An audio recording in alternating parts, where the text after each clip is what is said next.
Welcome, everybody, to another episode of the Travel Royally podcast. Today, I'm back on and I'm going to be interviewing Jeff, and we're going to just be talking about trips, when you should go, when you should plan, when's the best time to go. Talk a little bit about some courses and the Open Championship courses and where it's going to be next year. So, welcome, Jeff. Thank you for having me. And you're not just interviewing me, you're going to be answering some of these questions yourself. So, Yeah, for what I know, my one trip. But yeah, for sure.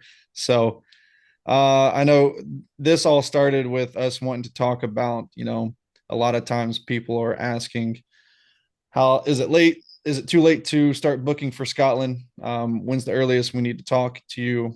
Are there any other options besides Scotland since it's going to be booked up a lot next year? So I guess we'll just start with, what Scotland looks like right now for this year, and is there any availability? yeah, that's a great question, Hayden. When you think about it, what's happened is there's been a confluence of events.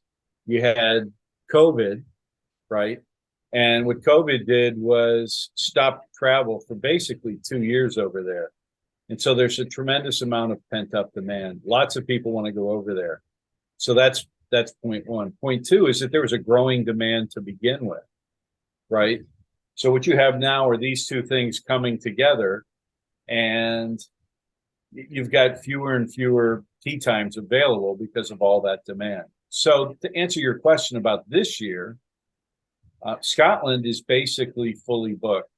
Now, you and I talked before we went on the air today about a friend of yours who has a two ball that wants to get on a couple of courses when they're on a family vacation. You and I were able to find one tee time at Royal Troon that would work with them one time, right?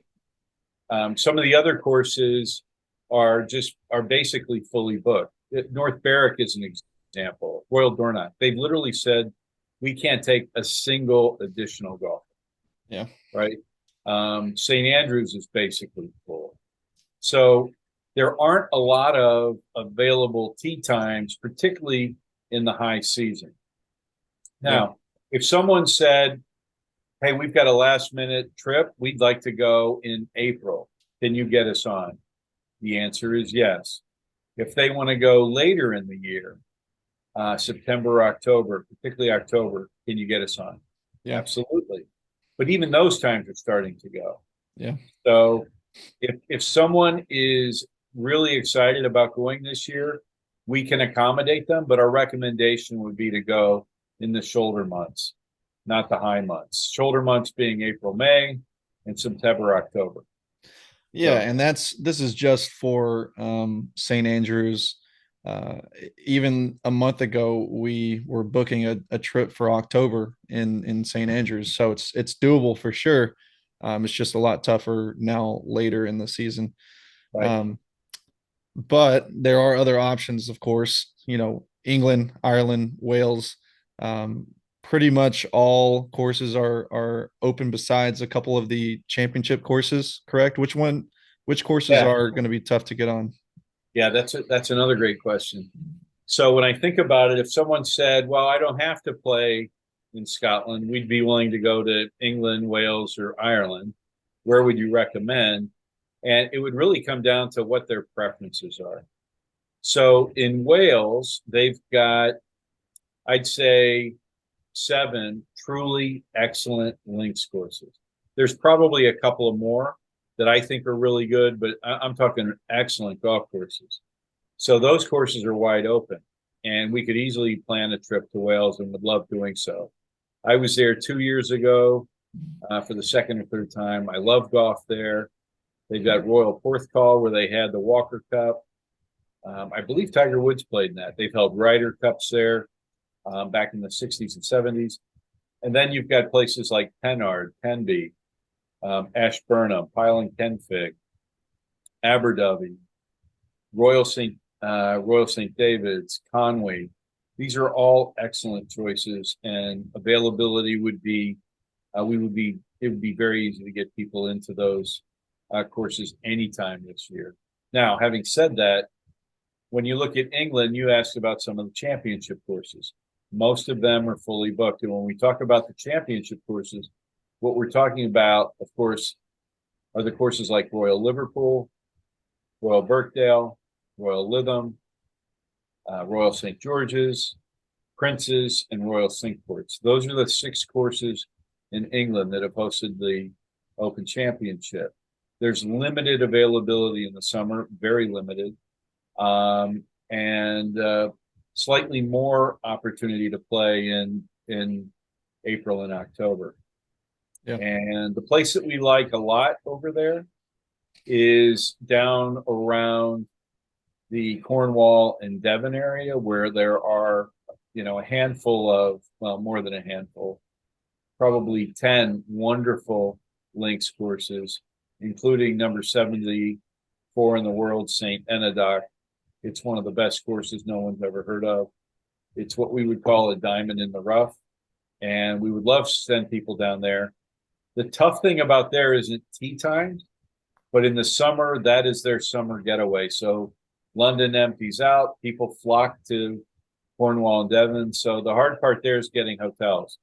Mhm. So again, the shoulder months are great, right? April, May, plenty of availability down there, both hotels and for golf courses, and the same is true in September and October. Now, when you go to Ireland, the big courses are full up. So the number one course there, arguably, they've had an Open Championship, is Royal Portrush. Actually, they've had 2 there. So courses like that, Royal County Down, Ballybunion, are very well subscribed, right? Very difficult to get tee time. You and I, we personally like the northwest part of the country, where you've got Neffin and District, excuse me, that's in Wales. Nairn and Portneuf, which is up there, which was recently redone.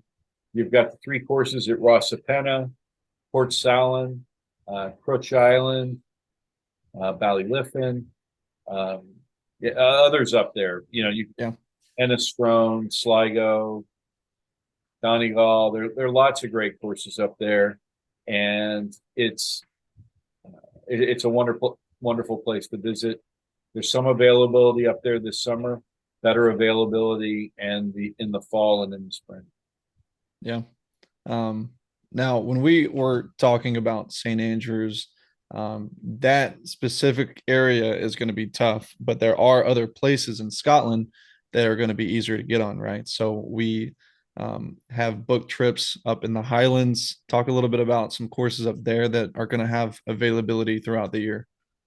Well, you tell me, what courses do you think have availability up there? Murray, we can definitely send you to our home course, Murray Golf Club, and Fortrose and Rosemarkie are definitely going to be welcome arms, and that's a little bit more north of Lossiemouth as well. So, Yeah, you're right. Those are 2 wonderful choices. Cullen is another one in the Highlands Colin, that we would highly recommend.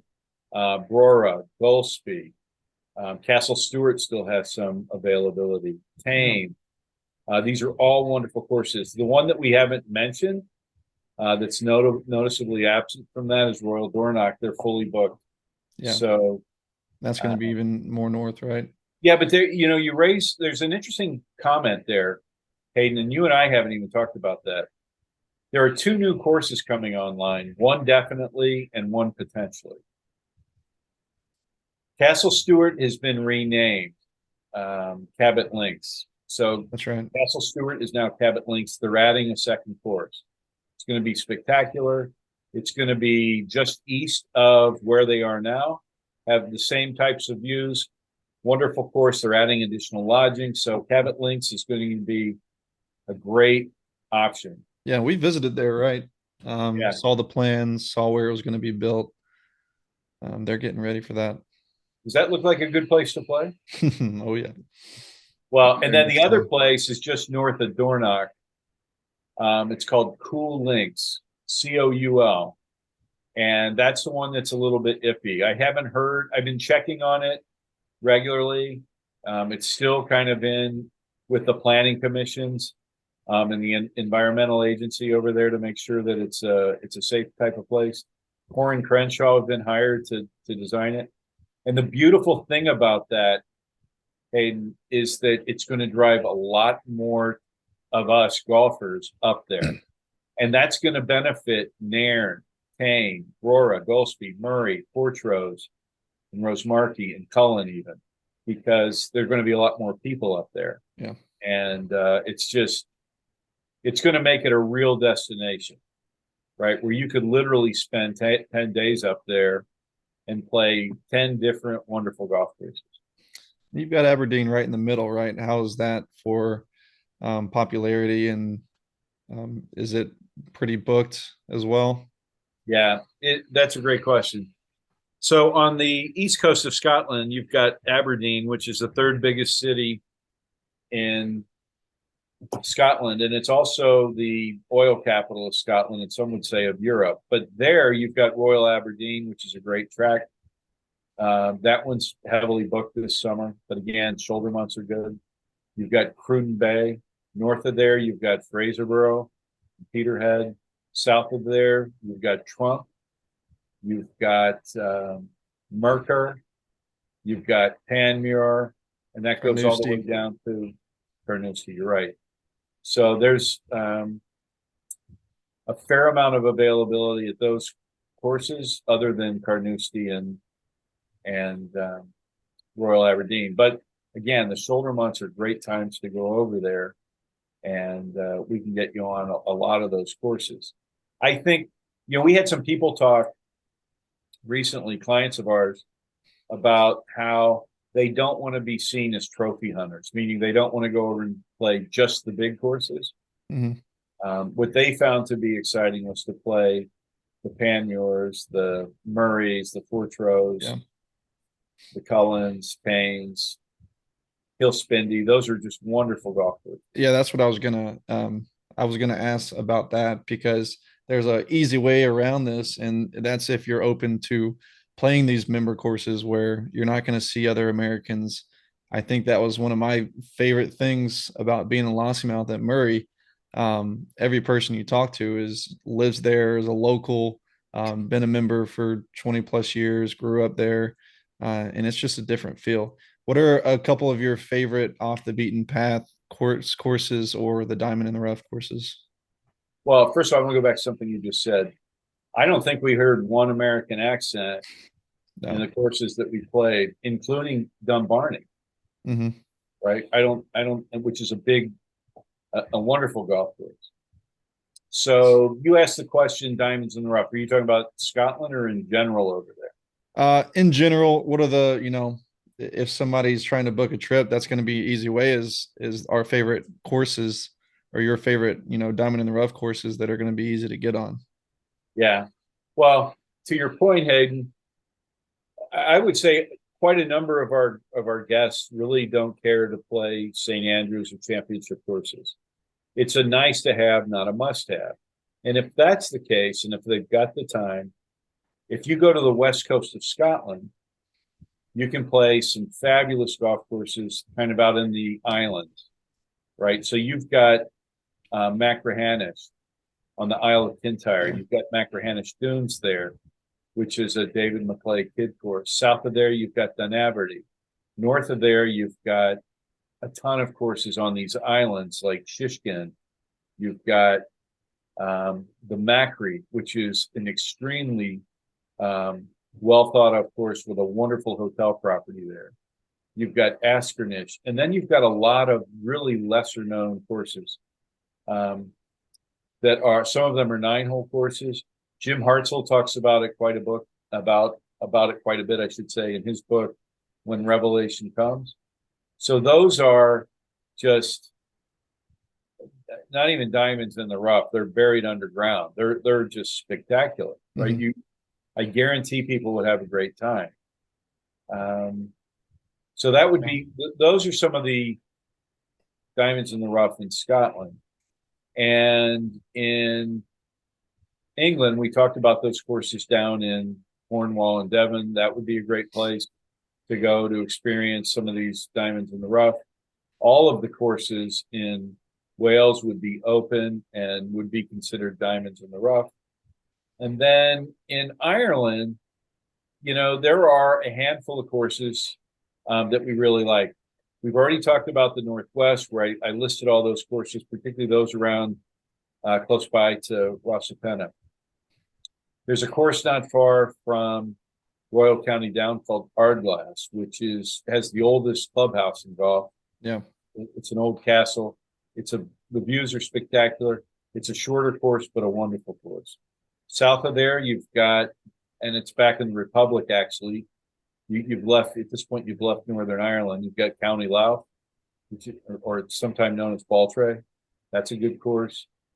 As you go south of Dublin, you've got the European Club, which is excellent. Further south, you've got a course that we really like called Dukes, Dooks. You've got the Dingle Golf Club, which is really good. There's availability at Trump. Trump Doonbeg is a wonderful course. And then you get out on the west coast of Scotland, or excuse me, of Ireland, and you've got Connemara and Cairn and Enniscrone. Those are all great courses. So, if people have some patience and a little bit of time, Yeah. we can build an exceptional golf trip that's less expensive than playing the big name courses, and Won't be crowded. the value is great. They won't be crowded, and the golf is spectacular. I think the feel of small town in Scotland or Ireland or England, it really is a lot different than being in a touristy town like Liverpool or St. Andrews. It's just different. I really enjoyed, seeing people live their life and not have, a bunch of Americans coming onto the course. Um, it's a, I would prefer it. Um, we got a taste of it when we went to Dumbarnie, just from the clubhouse. I think the clubhouse was a more Americanized feel. Right, So these courses that have, castles as clubhouses, really, really, changes the feel of it. So, right. I agree. what about some sightseeing that, when you're going to these other areas besides St. Andrews? Obviously, everybody wants to start there, but you're going to want to see a lot of other things. I know there's the cliffs and um, there's some places in Ireland and England that you just got to see. What are a couple of those? Well, one thing that I want to do, Hayden, I'm going to change my backdrop for you. I want you to come back to that question. Okay. Now, you were talking about off the beaten path places to go. So, what's behind me is a wonderful seaside village in South Wales, and it's called Tenby. And it looks like you're in the Mediterranean. It's absolutely gorgeous. And it's a big tourist destination for people from around Wales and England. But there are no golfers there, right? They're families. It's Mm-hmm. Tina and Vacation. I went there 18 months ago. We loved it. I've been there before. They do have a good golf course there called Tenby Golf Club.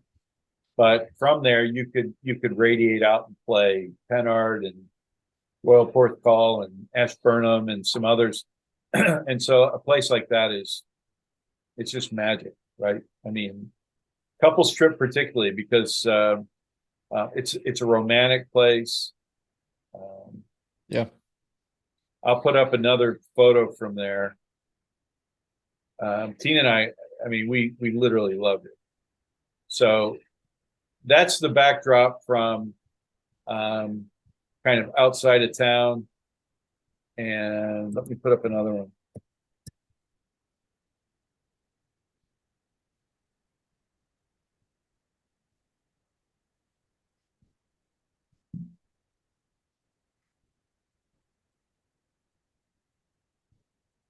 So this was us having champagne above there. So it's a romantic town, but it's a fun town. They've got lots of great restaurants and ice cream shops, and it's just one of those places that you want to go to. yeah, So for sure. We've had a lot of couples, um, mostly booking trips, so this would be a great place to plan a year in advance if y'all have any anniversary destinations that y'all want to try out. Yeah, so let's move ahead to your next question. You're talking about things to do outside of golf. Mm-hmm. I chose this picture specifically. This is Royal Portrush, and over my head, you can see Dunluce Castle. And that's on the Giant's Causeway. So up in Northern Ireland, it's got a very dramatic coastline. It rivals, the Dingle Peninsula down in the south in the Republic, and it rivals what you would see at Cliffs of Mar. What you have here is this castle in ruins. Nearby, you've got the Carrick Reeder Rope Bridge, which is a rope bridge that goes out over the ocean about 100 yards to a rock outcropping that sticks up like a chimney out of the water. That's kind of scary and fun. You've got these rocks that come up out of and I'm trying to, the names escape me for the name of these rocks. They're octagonally shaped. They come up in a very fascinating pattern. You've got Bushmills Distillery up there. So I'm and if you're a fan of Game of Thrones, they've got the places where Game of Thrones was filmed up in Northern Ireland. You can go visit the sets of those Yeah, of that would that. be me. Yeah. That would So, be me for sure. but the reason I wanted to show that is that throughout Great Britain and Ireland, there's plenty to see and do. Throughout the British Isles, there are places like this with similar things to do. And as you know, a big part of what we like to do is build trips that share the culture of the country, right? So we're talking about Ireland at the moment.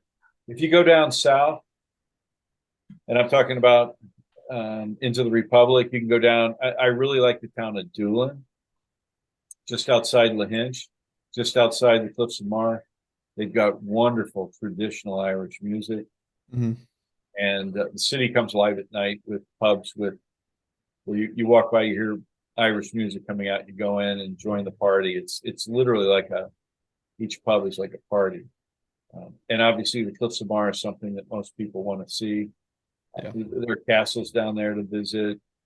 Um, One of our favorite things in the center, kind of the central part of the country, halfway between Galway and Dublin, is a little town called Kinnedy. And Kinnedy Castle is a wonderful property that we like to use. We do whiskey tastings there, and you do it in their former dungeon, which is cool. So Yeah, for sure. I don't think we got a chance to visit any distilleries, but that's definitely on the bucket list for me. we got to a brewery. Yeah, absolutely. That was a great one. I am a fan of Top Gun, so all the drink names or beer names were based off of fighter jets, and they were instructors, I think, at the nearby base. So Right. that was a really cool place. Um, Well, I think that goes to the heart of what we do, right? We find those off the beaten path things to do that you're like, wow, this was really cool, yeah, right? It's not terribly expensive. It was easy to set up. It was fun, and we've got places like that all over the British Isles that we dig up and find just amazing places. mm. So let's get to the open courses. So if you're thinking about maybe venturing outside of Scotland, if you have only been to St. Andrews, what are some of the other open course venues and which countries are they in Okay, besides the Scotland ones? so there are 14 total courses that have hosted the Open Championship. 7 of those are in Scotland, 6 are in England, 1 is in Ireland.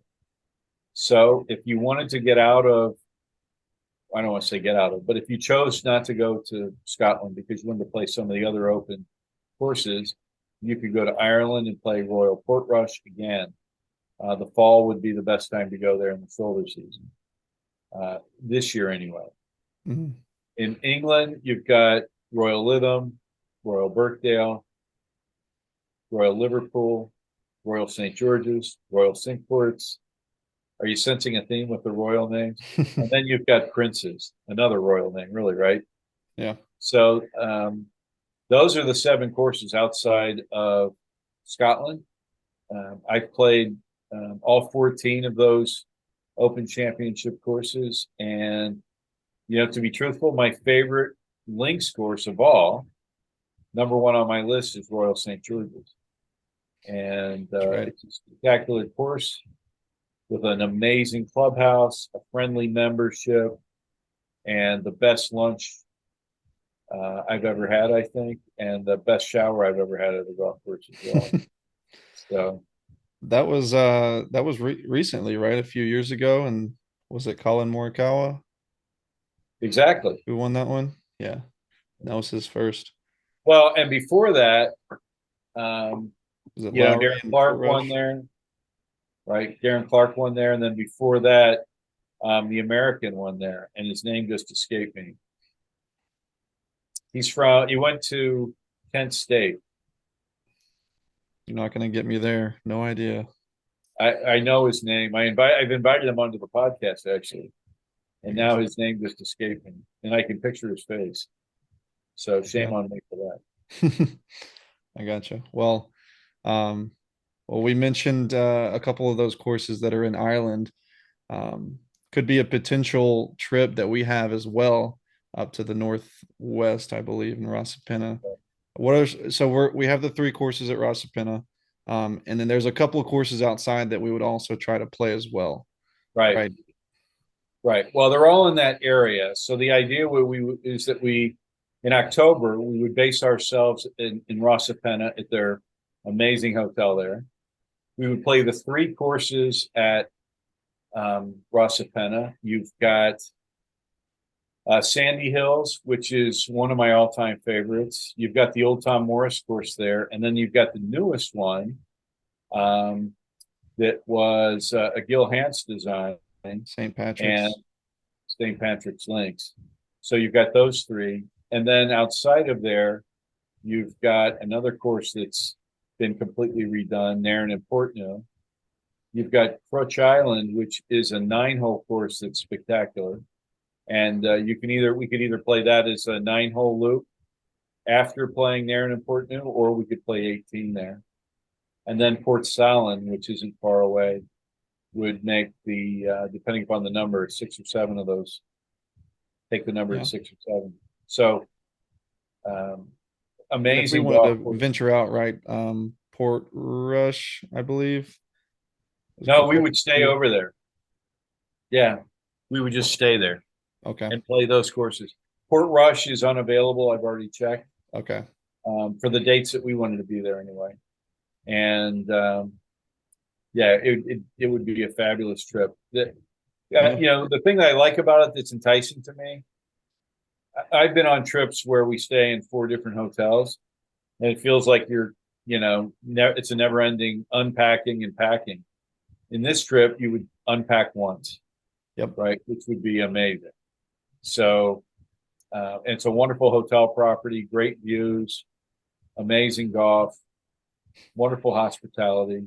Yeah, and we'd probably plan, around a day in the morning, and then have plans for afternoon. But if you're one of those guys that you're wanting to find, some more golf, you got all the golf there you need. So you can probably get a replay rate for pretty cheap. Exactly, exactly. Um, Yeah. but yeah, I'm very excited for that. Hopefully, we get over there. And October is going to be, what's the weather going to be like? That's a great question. But that's a great question. You can say the same thing about July. What's the weather going to be like? Right. Right. Did you say there was hail once in July? Yeah, when I was there, I played in a hailstorm. I mean, you had to move the stones off the course, off the green. Wow. I got you.